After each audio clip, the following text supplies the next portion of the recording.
dari Universitas Muhammadiyah Gorontalo, Fakultas Kedua dan Ilmu Pendidikan, Program Studi Pendidikan Sekolah Dasar. Kami dari kelompok 1 dari mata kuliah perencanaan pembelajaran. Ini maksud kedatangan kami di SDN 1 Telaga Biru itu untuk melakukan wawancara terkait kurikulum merdeka yang telah diterapkan di sekolah SDN 1 Telaga Biru.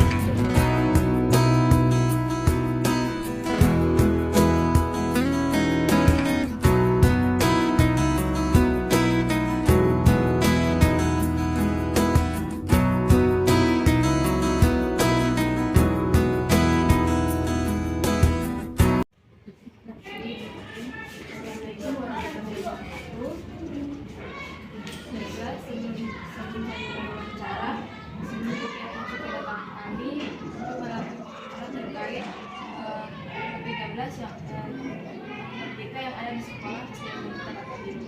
Tapi sebelum mulai wawancara, kami ingin ibu memberitahukan diri sebelumnya.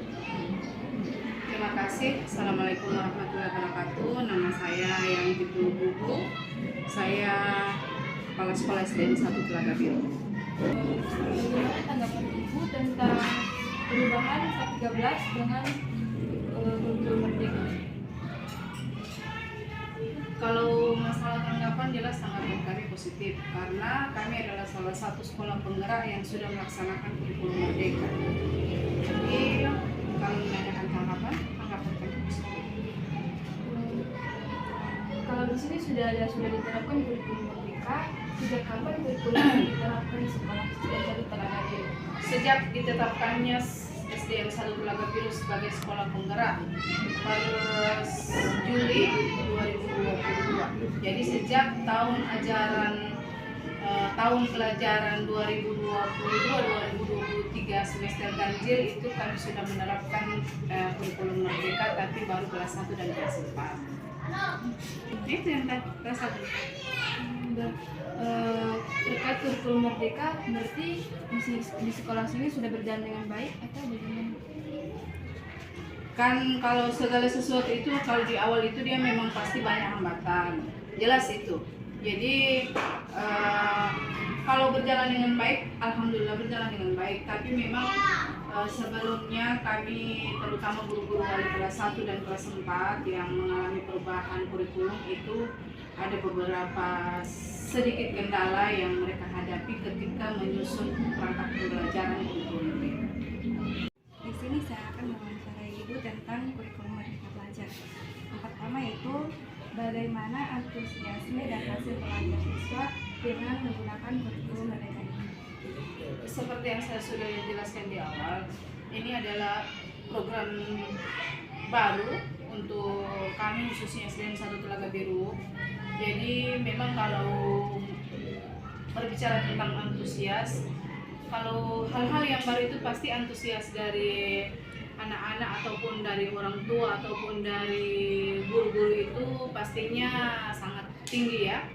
Cuman ketika melaksanakan proses pembelajarannya itu memang banyak kendala karena ini adalah hal yang baru untuk kami. Bayangkan dalam menghadapi kendala tersebut. Apa?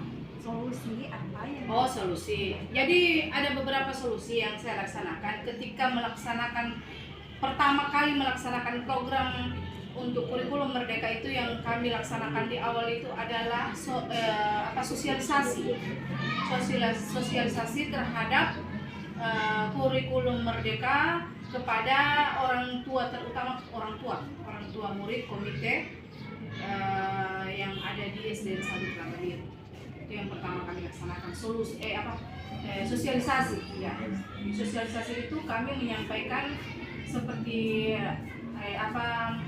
dia punya program-program, terus dia punya proses pembelajaran itu bagaimana, dia punya penilaian itu nantinya bagaimana, dan itu ditanggapi positif oleh orang tua dan komite. Mohon maaf sebelumnya saya ingin mewawancari Ibu. Saya ingin bertanya bagaimana implementasi kurikulum merdeka di sekolah ini. Untuk implementasi itu kami sudah melaksanakan memang di awal tahun pembelajaran karena sekolah ini adalah sekolah penggerak yang harus melaksanakan program kurikulum merdeka. Jadi kalau implementasi, alhamdulillah untuk kelas 1 dan kelas 4 itu sejak tahun pelajaran 2022-2023 itu kami sudah melaksanakan. Dia punya proses pembelajaran, dia punya perangkat pembelajaran juga kami sudah menggunakan perangkat pembelajaran yang ada di kurikulum Merdeka. Di sini dia bertanya, perbedaan kurikulum Merdeka Belajar ini dengan kurikulum sebelumnya itu apa? Sebenarnya kalau bertanya tentang perbedaan itu sebenarnya tidak ada perbedaan karena memang pada dasarnya proses pembelajarannya sama, cuman ada beberapa perubahan pada kurikulum. Contoh, sebelumnya kita mengenal kurikulum 2013, sekarang kita sudah mengenal yang namanya kurikulum operasional satuan pendidikan.